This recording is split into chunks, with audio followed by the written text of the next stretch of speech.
Welcome to View from the C-Suite, where we have candid conversations with female executives about key business challenges, career advice, and more. This series is brought to you by WongDoody, the Global Experience and Design Unit for Infosys. I'm Skyler Mattson, your host and president of WongDoody. Good morning, good afternoon, and good evening to our global audience. Welcome to the third episode of View from the C-Suite, Women Leaders in Conversation. I'm Skyler Mattson, president of WongDoody, the global experience and design platform for Infosys. For all of you joining, we invite you to participate in this conversation. And there's a couple ways you can do so. The first is via Twitter. See if you can see this. If you use this hashtag, WomenEmpower, we'll be able to comment on your posts, locate them, and comment on them. The second is through the Q&A feature right here in Zoom. So we're going to have a conversation for about 30 minutes. We're going to leave about 15 for Q&A. So go ahead and type away. Our topic today is harnessing purpose to drive innovation. And innovation is such a broad topic. As we were thinking about this episode, and as I was getting to know our amazing guests, each of them brought up purpose and values as key drivers in their leadership styles, how they motivate their teams, in their career decisions. Their stories are going to give you practical ways to harness the knowledge and the energy of your colleagues and your customers to drive more innovative thinking. So let me introduce you to these phenomenal women. The first is Fumbi Chima, CIO of Boeing Employee Credit Union, where she oversees technology strategy and operations. Fumbi's led digital transformation at so many amazing global companies: Adidas, Walmart, American Express. She serves on several global boards and has an amazing multicultural perspective. Fumbi was born in Nigeria, raised in the UK, graduated from Harvard Business School, no big deal, and will soon be making her way to Seattle. Fumbi, thank you so much for being here. It is an honor to be here, so thank you. I also welcome Diane Schwarz, CIO of Johnson Controls, where she's leading the enterprise-wide IT strategy. Diane has over 20 years of experience leading best-in-class IT teams built on her impressive and very well-rounded background. She was an engineer as an undergrad, has her MBA from University of Chicago, and has also served as a consultant, this amazing mix of tech and business. And these experiences have led her to some great business strategies that have been featured more than once in Forbes. And I'm excited that she's going to be sharing some of them with you today. So good to have you, Diane. Thanks. Happy to be here. So in preparing for today's episode, I've been thinking about innovation here at WongDoody. And one of the things that drives it is our value, the democracy of good ideas. And this simply means a good idea can come from anyone, and we intentionally create an environment that enables that to happen. One of the innovations that I'm most proud of is something called the Sounding Board. It's a product that allows us to get insights from custom digital communities that we build based on a customer's need. This was the qualitative research that we used to get from other vendors that we had to outsource. The idea to build this product came from one of our employees, Kinley LaGrange. She saw the current way we were doing things, and she brought forward something much better. The democracy of good ideas, our accepted and our expected way of working, helped propel this idea. And there are a few tenets of the democracy of good ideas that I think can drive innovation at any company. The first is give everyone a seat at the table, and not just a seat, but the space to share their ideas. The second is recognize the people whose ideas are used. Name them. Go Kinley, like you did this. And three, welcome and encourage ongoing feedback from each other and even from our clients. I mean, they can have good ideas too. And that's how ideas are improved. So with that, I want to kick it to Diane. We know that innovation can't just come from leadership. It can't just come from the C-suite. I mean, in many ways, our teams are closer to the work and even more positioned to come up with new ways of working. How have you encouraged innovation from your team? Sure. I'd actually like to give an example from Hunt, where I most recently came from, one of the largest family-run enterprises in the U.S., real estate, oil, gas, energy. So there we put together an innovation framework, much like what you said, Skyler. Listen, get ideas, sponsor, provide resourcing, Mm. and decide when you do and you don't do something. So we created forums where anyone was welcome to attend. They could enter things online. We had a portal where they could voice something in the meeting. And there were a number of senior leaders, including myself, that loved to attend these sessions because we are so energized and excited about what we hear. But what we found was sometimes just our presence or our title could actually be a little intimidating or overwhelming. And the teams had far more ideas expressed when we weren't in the room.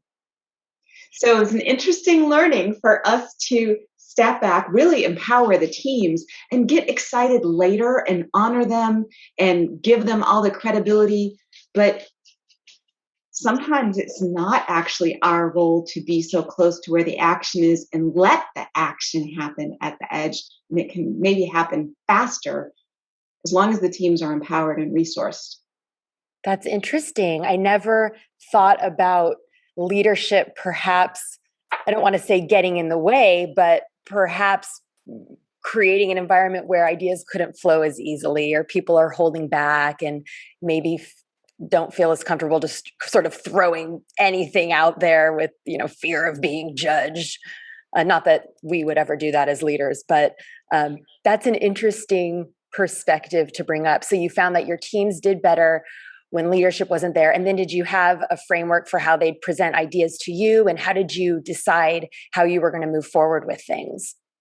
So we really empowered the team. I always tell my team, I'm terrible at being an individual contributor. So what we did is we created innovation advocates. So we had one from engineering and one from IT and one from a couple of other departments, and we empowered them to make those decisions. Of course, it was going to require too much money, or if it was going to be too politically sensitive, right? That was when we talked offline. But we really let the next couple of layers down run with that. That's where the framework was important for us to say, here's what you can and should do, and here's what I don't need to do. Mm-hmm. So there was a bit of when we had this fully formed, integrated, cross-functional team, they were good at governing each other about not letting things move forward that really shouldn't move forward. So we didn't have to over-administer it or over-govern it. And is there an I think that's where the key is, right, Diane? I think it's when you're trying to think innovative, I think sometimes when we put parameters around innovation, we stifle it, right? And I think it's a great example where you said, okay, let's take a step back and let the real thinkers come about those solutioning, and actually there's an element of feeling very empowered. I mean, imagine if I just equated back to my first management role, when my leader said, no, you make that decision, I felt really like, oh my God, I can actually make that decision without going back to, revalidate or ask for permission. That allowed me to go even beyond, right, where I wanted to. So I think that's where we need to balance. And it sounds like, phenomenal example, which, we all have to remind ourselves on, is that as leaders, we think we're helping, but sometimes we're actually preventing with that piece. And then the other piece of it we need to be careful of, as we talk about innovation, then we put parameters around it. Well, it's got to do this, it's got to do that. It's like, how much of that are you stifling? So I love that example of, let's take a step back, let them do it and come back and tell us where those best solutions are, because, enriching them is phenomenal. One of the things we even did was to define what innovation was to us. And what we said is, If it's new to what we are doing, we're going to call it innovation. I'll give you an example. RPA. RPA is no longer new or innovative, but we weren't applying it across much of the business at the time that we had this framework. So we said, let's count it. It's new to us. It's an improvement to us. We're innovating how we do work. And that's all that really matters is how is innovation within our horizon. It didn't really matter for our purposes if it was innovative in the external market, because that wasn't where we were playing, right? We had our guidelines as that this particular group was going to be focused on internal operations and not on new business models. That's a good point, because I think sometimes you hear innovation and it needs to be really big and it needs to be really sexy. And innovation is a new way of working. And sometimes innovations that make the way a team works more efficient can be great in the grander scheme of things. And I think you brought up a really important point about defining what it means for your company. And you've both touched on what I think are bigger company values that probably guided the process that you had. And I hear empowerment a lot. And I'm wondering if you felt like that was sort of an overarching company way of working, where we empower people to make their own decisions. We empower people to come up with new ideas that we can then bring forward. Like, did that feel like it was sort of part of the larger culture and not just the way we handled coming up with new ideas? So at Hunt specifically, 2 company values were respect for the individual and humility, which is putting others, honoring others' ideas in front of yours. And so, yes, I do think that was really critical to how we were able to foster the fundamentals of the innovation team. Yeah, no, you're right. I mean, I think even in my current role, we have a slogan, part of the core values is you own it, right? You can only own something that you feel responsible and accountable for. And so, I think every organization has an element of empowerment. I think it's how I think you said it very eloquently, Diane, is like, it's what it means to you as your within your entity. And that means something slightly different for everybody. But ultimately, it's an element even to the lowest level of how do you allow them to feel part of the greater being, right, or the greater community. And I think as leaders, we have to continually strive for that. And we have to make sure that we let our teams know that we trust them enough, right, to make decisions. I mean, you can trust them to come to work every day. Surely you can trust them to make some decisions. And I think many times we need to let go of that. And I think sometimes we don't let go of it because of our own insecurities, right? But that stifles the growth and the potential of where that individual and the company is going to go as well. Indeed. I mean, that's a motivator, right? If everybody feels like they get to contribute, they're expected to contribute, you feel like you're part of something bigger. And as leaders, to be consistent in that promotion and consistent in creating an environment where that can happen, I mean, that's really the key. I do want to shift and talk a little bit about leadership's role, although I'm loving this takeaway that leadership, empower, give your team the room to come up with their ideas. But thinking of leadership, Fumbi, your career path is really interesting. And as we were chatting before this, you shared that your latest shift to Boeing Employee Credit Union was really driven by your desire to work for a purpose-driven company. And I'd love to hear more about that. And I'm wondering if companies that are more purpose-driven, if even their approach to innovation is guided by that grander purpose.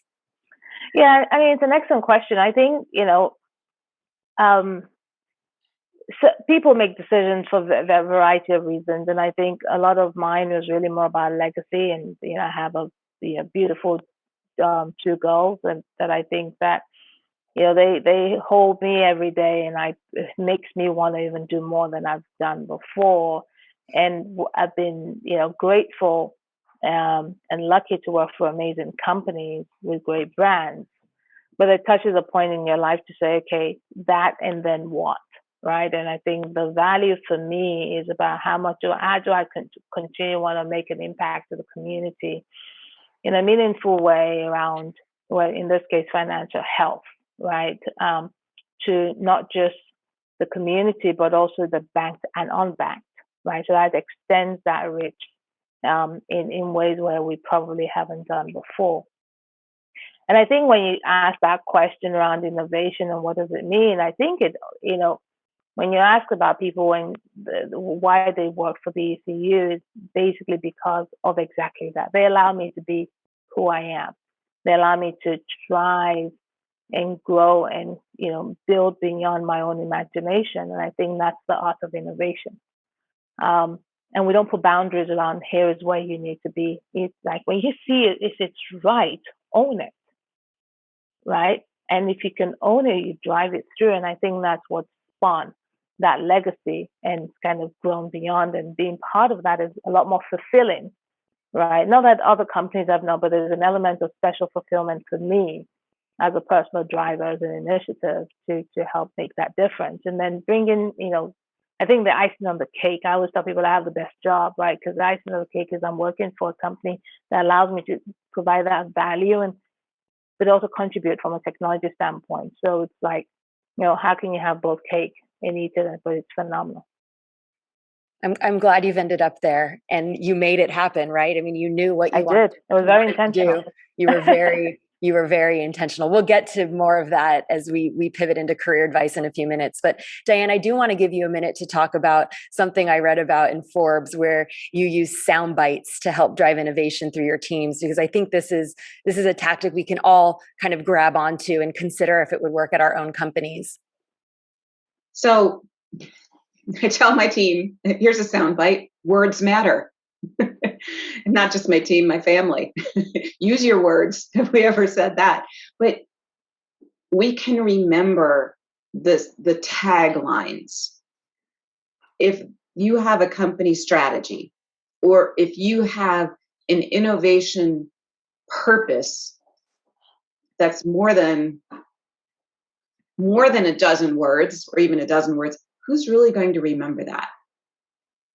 So you want something that we can always quickly grasp. So we want to inspire our teams. And I think the simplicity in those messages helps them ingest it, right? It's like planting seeds, and you know that those seeds can actually sprout because they're simple enough to take root. So my branding for this week is sweeping for nickels. So our CFO has the margin expansion program, and yes, we are working on having some improvement in our cost management. And we've had lots of cost management programs over the years, intentionally so, but we've grown through acquisition. We grew through a major merger. I've got many more dozens of ERPs than I even want to count. So I know there is spend out there that we maybe aren't managing as well as we should. Is it hundreds of thousands or millions of dollars? It's not. But think about how much profit it takes to install a piece of equipment or service a piece of equipment to actually pay for that invoice. So I think there's lots of opportunities there. My teams aren't going to remember all of those things I just told you, but sweeping for nickels, they'll remember. So I'm pinning the note on. Remember when you're in kindergarten, did you get the teacher pinning the note on you so you don't forget to tell your parent? This is my virtual verbal way of pinning the note so people can remember it. Right. People need reminders, and people like stories and sound bites. I mean, making things more fun, more memorable. I mean, we do this at WongDoody. We're founded as a marketing company. Tracy Wong names everything. We're not going to do a pro bono thing for this big client. We're going to do a push project. We talk about push projects. And I think it also creates camaraderie around teams when you have, you've named this thing, you're all using the same language around it. You can all get motivated around it. You can all remember it in its simplest form. I do want to talk about like humans and the humans at the center of things. We call ourselves a human experience company because we try to understand a human problem that any experience or any innovation is trying to solve. Fumbi, you're in finance management. I mean, we know that if we're doing work for a bank, it's not about people going in to check their balance or get money from the ATM. It's about planning for my child to go to college or planning for my own retirement. I mean, there's something so much more meaningful when you think about the human at the center of things. And I'm wondering if there have been specific innovation initiatives that were really like customer focused, like Fumbi at Adidas or Walmart. Like were there initiatives where you were putting the human at the center, and did you approach those differently? Yeah, I mean, I think I'm not sure there's any industry or any company at this point that will not put human at the center of what they need to do, right? And whether we call them customers or members or employees or whatever, there is somebody else that is a recipient of those products or services that we put in. So I think the world has changed. I think the world has changed drastically a whole lot more than even 15 years ago, because our job in IT was almost just build it, and then there's somebody else in there that helps you with the UI and the experimental piece. But I think when we go back, the way the value has now the business value that's kind of evolved over the last few years. It's you got to build so that you can touch that last customer, that last person that touches that product. And so for me as a leader and for me as an organization, I start with that first, right? What does the customer want? And then how do I then go backtrack into understanding of how do I deliver it, right, for them? And obviously, that's either, in our cases, it's systematic around that point. But it's always putting them first, understanding them, sitting in their shoes, understanding their challenges, and then going backwards. And I think the biggest learning that I learned, when I was in financial services for a very, very long time. And yes, we knew who our customers were, but we can touch and feel them. So we just anticipated through logic and predictive analytics and data to say, okay, this is what we think the data is telling us of what we want. So having a phenomenal experience of now being a retailer and actually going into the stores and experiencing and going through that element and being that customer, right? And go, oh my God, this sucks. Like, really? Is this what they go through? And understanding. And then once you have that experience, you've gained that experience, I would tell you, you can never go back, because in any other roles that you take on, you always look at it from that standpoint, because it's a valuable skill to saying, wow, if I was the customer, here is what my expectation is, and then how to move backwards. And I think the element of digital transformation, or whatever we want to call it, because I think it's an overused term, as Diane probably like, don't use the word digital anymore. That thing that we do just to want to be closer to our customer, it's imperative. And I think it's helping us change how we think, and it's actually elevating to some larger extent the role of technology. I didn't say IT, I said the role of technology in helping us to solution that. It seems so a technique that I like to use, Fumbi, is to personalize the persona for my teams. I will say, for example, if you go home for a holiday and if you have your aunt corner you and say, this printer over here, I can't get it to work, or how do I get this Snapchat thing on my phone? These are our users, these are our customers, these are our stakeholders. This technology thing is a mystery to, great Aunt Isabel. So let's take away the mystery for all of these stakeholders. Just as you would honor that relative at the holiday, we need to take that same kind of servant leadership out to everyone that we serve. Exactly. I'm keeping an eye on the clock here because I know our viewers love to get career advice, and they love to hear a little bit more about your personal journeys and, in retrospect, what would you have done differently, or what were the lessons you've learned. So I'd love to close out before we go into Q&A with, for those who are early in their careers and they are aspiring to be in the C-suite one day, what advice do you have for them? Fumbi? Several. One that resonated with me, actually, I think we were talking about it a few weeks, so I'm going to steal Diane's thunder before she says it now. Hopefully I remember it, not imperfect, but, I wouldn't be verbatim to be able to say it as well as you said, but don't be afraid to ask for help.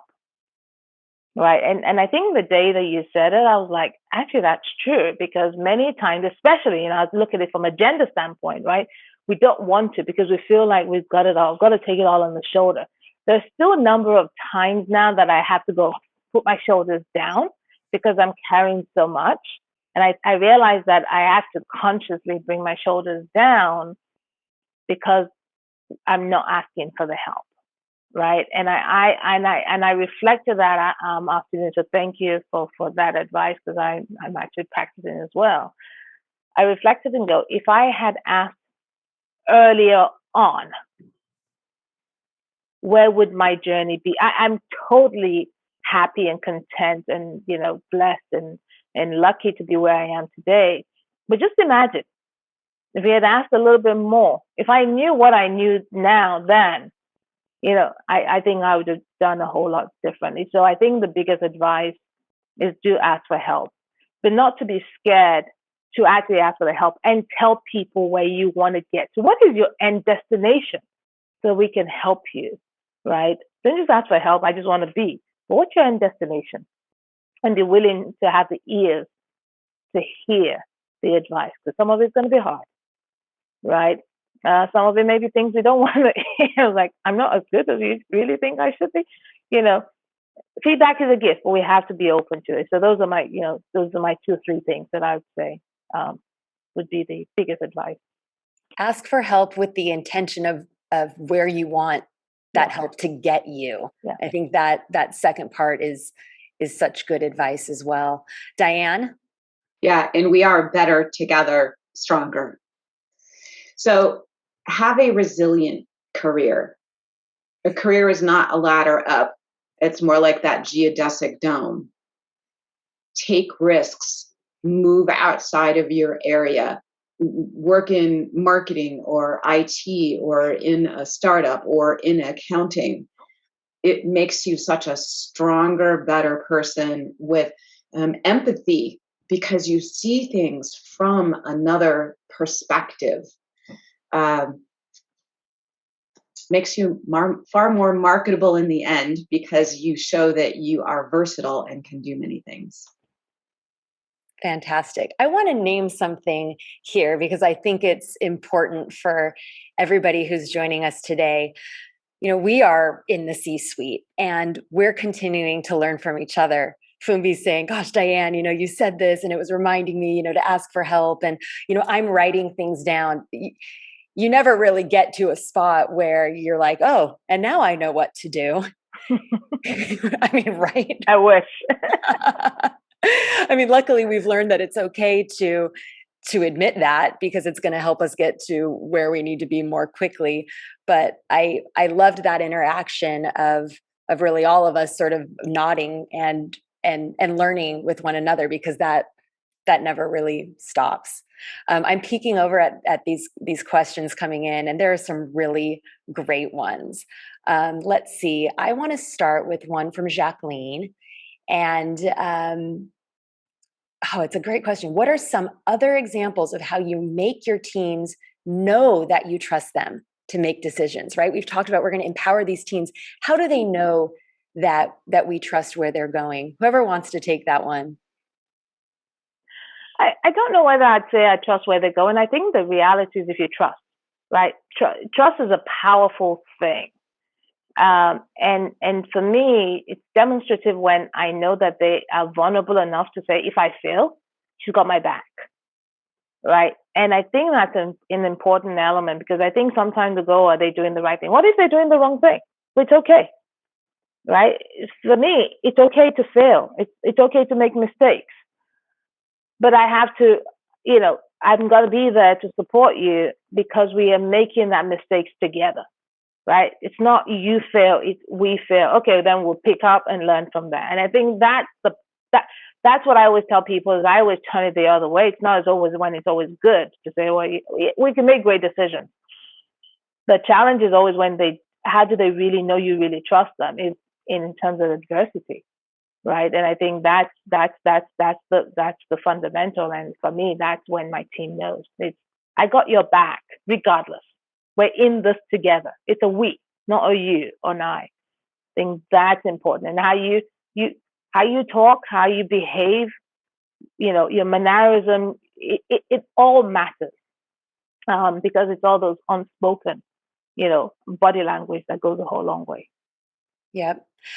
I found that, the fail fast mantra is so important. And if you make a mistake, being able to share that with your team. When we started the sounding board, I had an idea for a custom community of farmers, and I was like really pushing for this, and nobody wanted to buy it. We were taking it to market, and people were thinking, no, farmers aren't going to be on this board because they're in the fields making things happen. And it was a moment for me to say, okay, bad idea. I'm going to put that out there. I do that every day. All right, bad idea. Let's start again. Let's move on. Did we learn something from it? Okay, let's move on. I want to come to you, Diane. This is a great question from Lara. Can you give some other examples of sound bites and how you get them adopted? Well, sure. So one is make IT simple. Not just simple for our users, but simple for us, because the simpler our work is, the more then we can invest in bringing great value to the business. So then how I make that work is in really challenging the teams when they bring solutions that are overly complicated. We'll go back to the tenet of make IT simple. And I'm going to tie that to zero harm. So we already have a zero harm mantra from the safety, the EH&S area in the company. So I have my teams adopt that in IT when it comes to automation and vulnerability management. We said zero touch, future focused. Ultimately, we want zero vulnerabilities, right? So it's then how do we design the people, processes, tools, mechanisms, reviews to actually make that happen? So I can say it, but then I have to work with the teams or empower them and trust them to deliver it. But that's where me talking about my why is what's important, especially since this is I am new to the team. It's not a new team. I don't need to give them the what. Give them the tagline and the why and have them do the what. We're talking a lot about trust, and there's a question here from Alona. I hope I pronounced it right. How do you determine if you can trust the person on your team? Are there specific qualities that you're looking for as you're hiring, as you're promoting? That's a really important component. So I struggle with that. Shouldn't I trust every single person on my team? Trust should be something that is table stakes. We should be trusting absolutely everybody in the organization.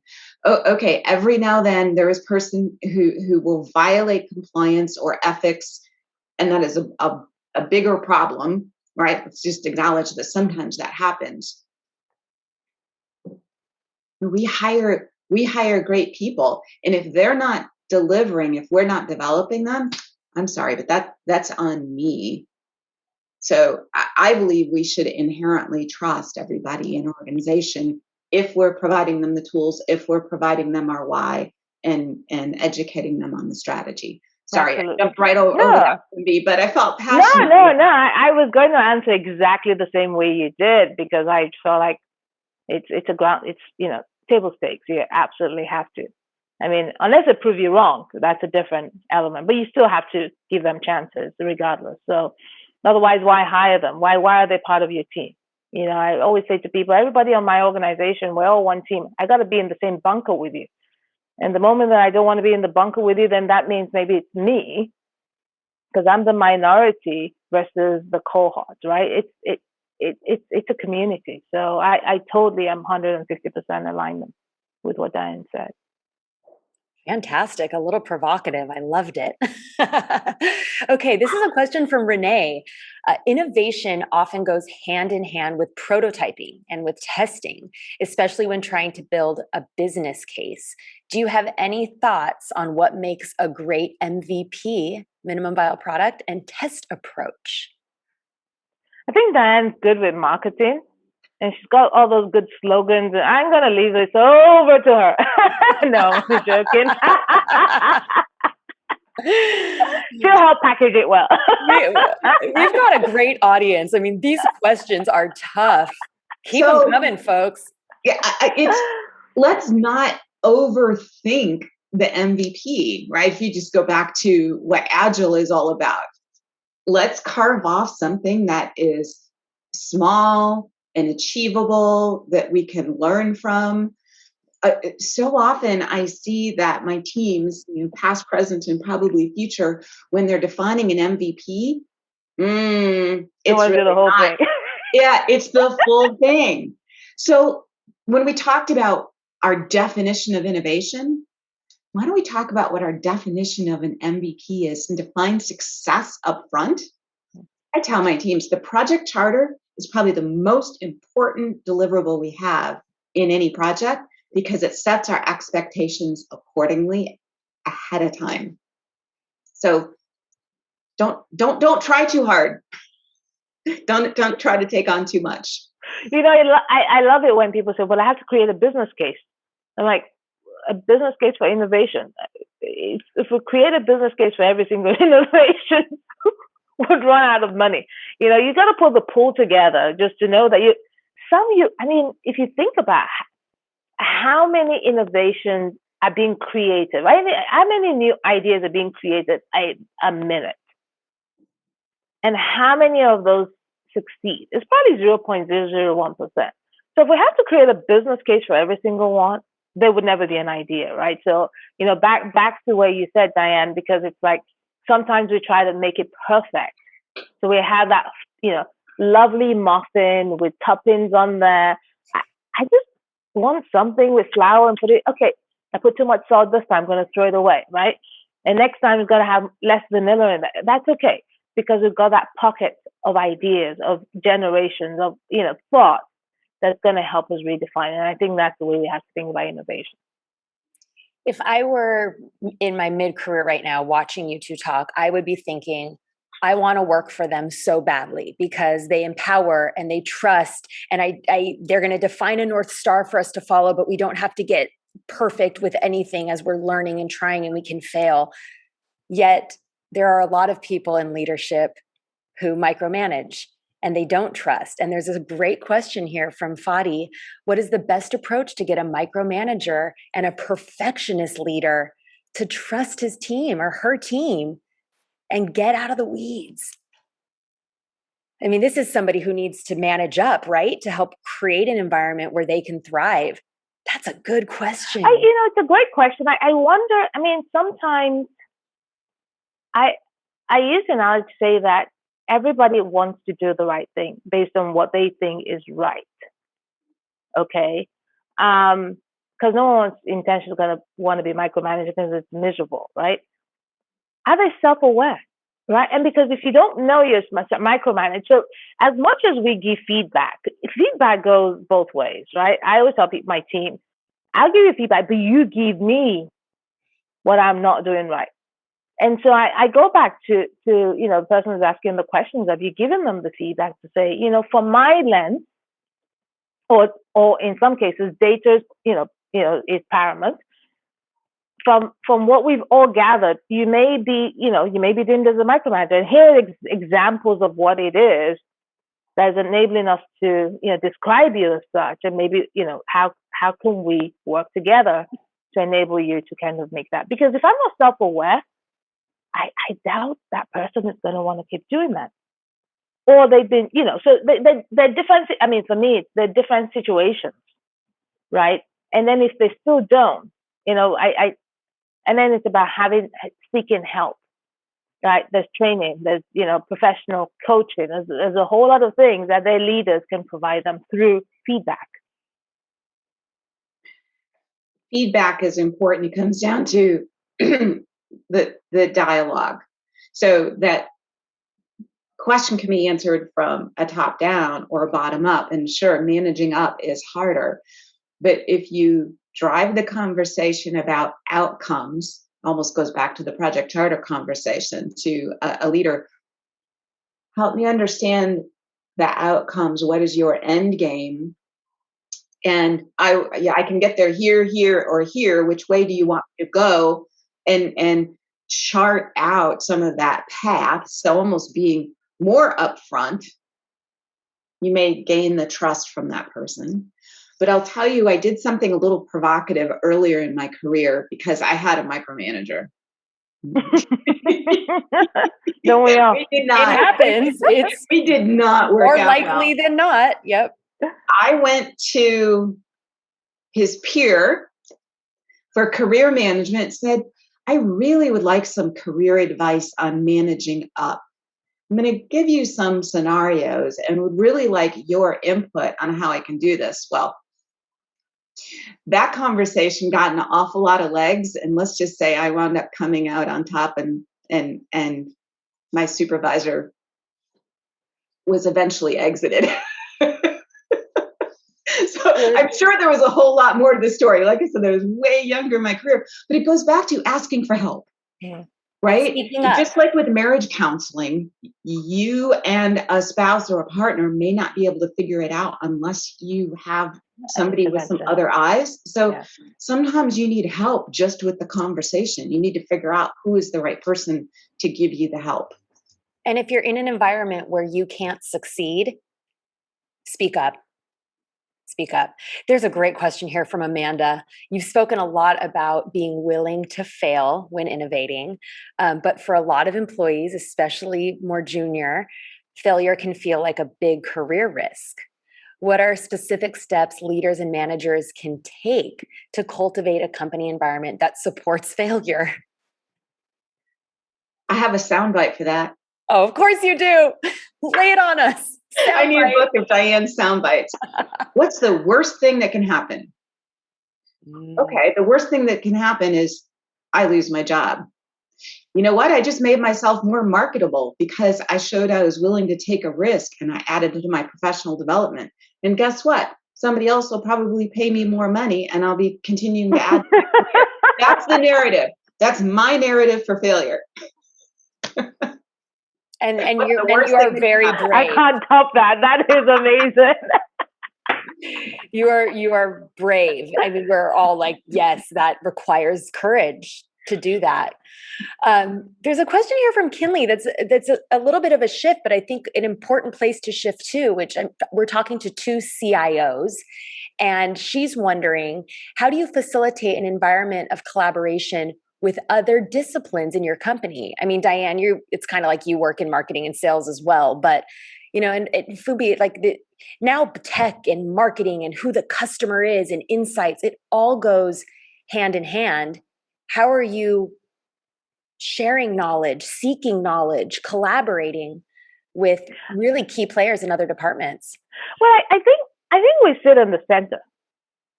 Right, I think that's the advantage that we have in technology, because I feel like we have to be in the center because we're kind of like the heartbeat, right? And that to me is where that element around stakeholder management and relationship and is important, right? Stakeholder management is probably the biggest thing one can help do, because it can go wrong or it can go perfectly right. Because we have to be at the heart of it. And I think that's what I tell my organization is that you are the heart, right? You're the heartbeat of the organization, because if anything goes wrong, you know how it all connects. You know how the veins all fit in together. And so I think to a large extent, we're in an advantageous place, right? And we can either leverage it to our advantage of helping to help build the company to the next level through innovation as a technology as an enabler, or we can stifle ourselves and feel sorry for ourselves and let it be done to us, right? And I think that's it's a choice that you need to make. But we are the heartbeat, and we have to always recognize that. And it's a great place to be. Diane? I'm just going to say stakeholder management is about time. Honor all of those other folks with your time. Yeah. Meet with them, listen to them. Honor your stakeholders with time. I think it's fantastic. And I'm watching the time because I promised we were going to end this on time. So that is a wrap on View from the C-Suite, Women Leaders in Conversation, episode number 3. Diane and Fumbi, I am walking away with so much inspiration, with so many sound bites, with the idea to ask for help, to walk in other people's shoes. You have been such amazing guests. I'm so grateful that you've joined us. And I'm so grateful to the audience who's joined. Best Q&A we have had so far. Thank you for contributing. Please join us for our next episode in June, a special episode with Bea Perez, the Chief Sustainability Officer of Coca-Cola. And until then, take care. I will see you when the conversation continues. Thank you. To find out more about WongDoody's work transforming businesses through human experience, go to WongDoody.com. If you're a woman in the C-suite and would like to be a guest on this show, please reach out to me at womenleaders@WongDoody.com.